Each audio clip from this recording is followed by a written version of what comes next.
Assalamualaikum warahmatullahi wabarakatuh. Anak-anakku, sebelum kita mempelajari bahasa Indonesia, terlebih kita berdoa menurut agama dan kepercayaannya masing-masing. Berdoa dimulai. Selesai. Ya alhamdulillah, mari kita panjatkan puji syukur kehadirat Allah Subhanahu wa taala yang mana kita dapat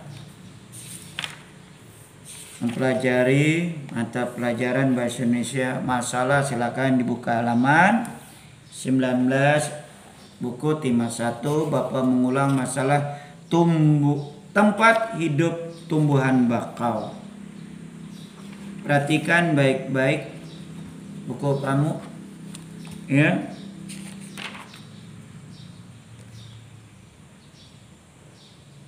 Tumbuhan bakau.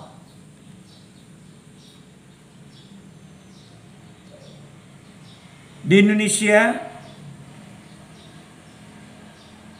adalah negara yang berdataran rendah, dataran tinggi, ya, dan dataran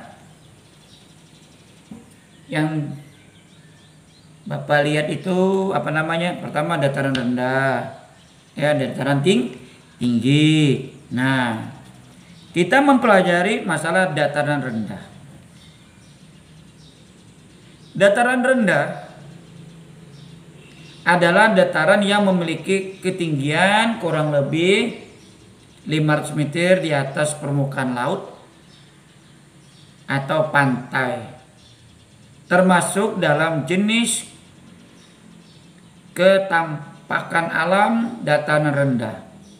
Ada banyak ekosistem yang ada di pantai. Salah satunya adalah tanaman bakau, hutan bakau tidak asing lagi masyarakat Indonesia, karena wilayah Indonesia banyak terdapat pantai, hutan bakau, disebut juga dengan hutan mangrove. Jadi di dataran rendah adanya kehidupannya nelayan atau petani, ya. Ciri khas pohon bakau yaitu memiliki akar tanjung, akar tanjang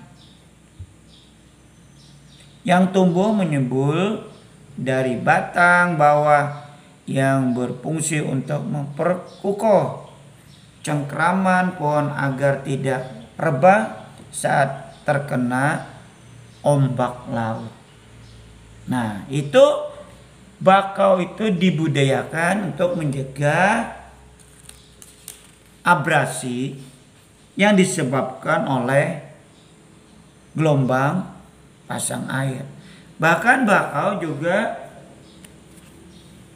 sebagian adalah untuk makanan udang. Nah, kalau tidak pernah lihat pohon bakau, nanti kamu jalan-jalan ke penyeberangan antara Balikpapan ke Penajam. Nah, itu banyak bakau, pohon bakau. Ya, di samping-samping itu mau dari Kriangau menuju Penajam itu kiri kanan pohon bakau. Atau di muara laut Mahakam menuju Badak muara setelah Senipah. Kenapa di sana Senipah itu banyak pohon nipah, terus ke sana lagi ada pohon bakau. Nah, nelayan-nelayan untuk menangkap udang di daerah pohon-pohon bakau. Ciri khas pohon bakau yaitu memiliki akar tanjang, akar tunjang, ya, bukan tanjang, tunjang, yaitu tumbuhan yang menyembul dari batang bawah yang berfungsi untuk menahan disebabkan oleh ombak laut. Setelah itu agar akar tunjang tidak mudah rebah. Bakau bisa tumbuh pada lingkungan dengan kadar garamnya yang tinggi. Terendam air tanah berpasir dan demi lumpur. Hal itu dikarenakan akar pohon bakau memiliki kelenjar khusus yang bisa menyaring garam dari air laut. Maka di sana pohon bakau itu bisa menyaring air laut supaya menjadi air tawar. Nah, di Handil itu banyak ya pohon bakau. Nah, jadi gunanya untuk menyaring pohon bakau tadi memiliki kegunaannya ya. Nah,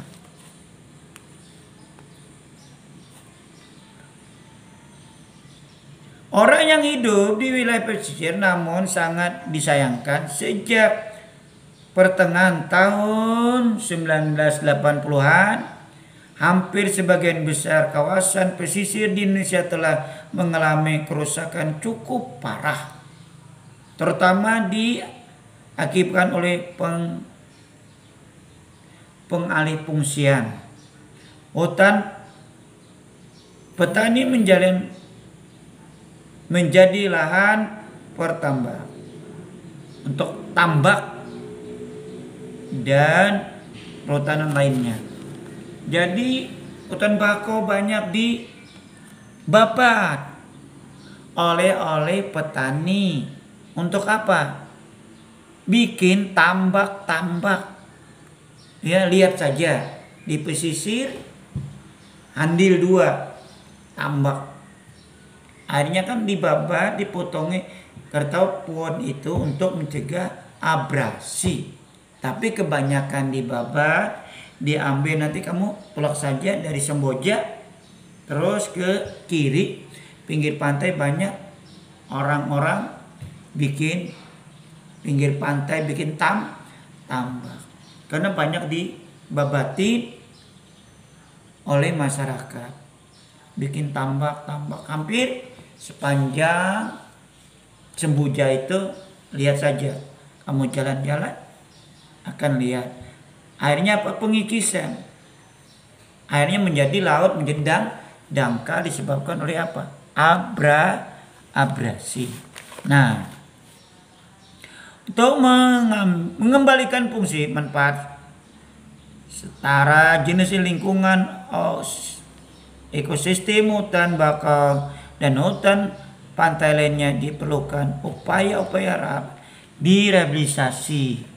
Nah, ditanami kembali supaya berfungsi untuk mencegah abrasi ini. Rehabilitasi, penanaman kembali dipergerakan oleh pemerintah, ya. Nah, itu. Sekian dulu, ini ada tugas 5 soal. Ya. Apa nama lain hutan bakau? Di manakah terdapatnya hutan bakau? Ya. 3. Apa manfaatnya hutan bakau?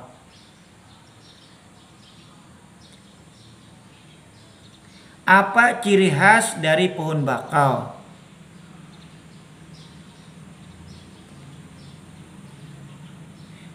Terakhir, sebutkan fungsi ekonomis hutan mangrove.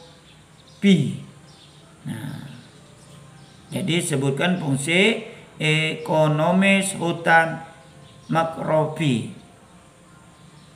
Sekian dari Bapak dengan wassalamualaikum warahmatullahi wabarakatuh. Mohon maaf yang sedalam-dalamnya.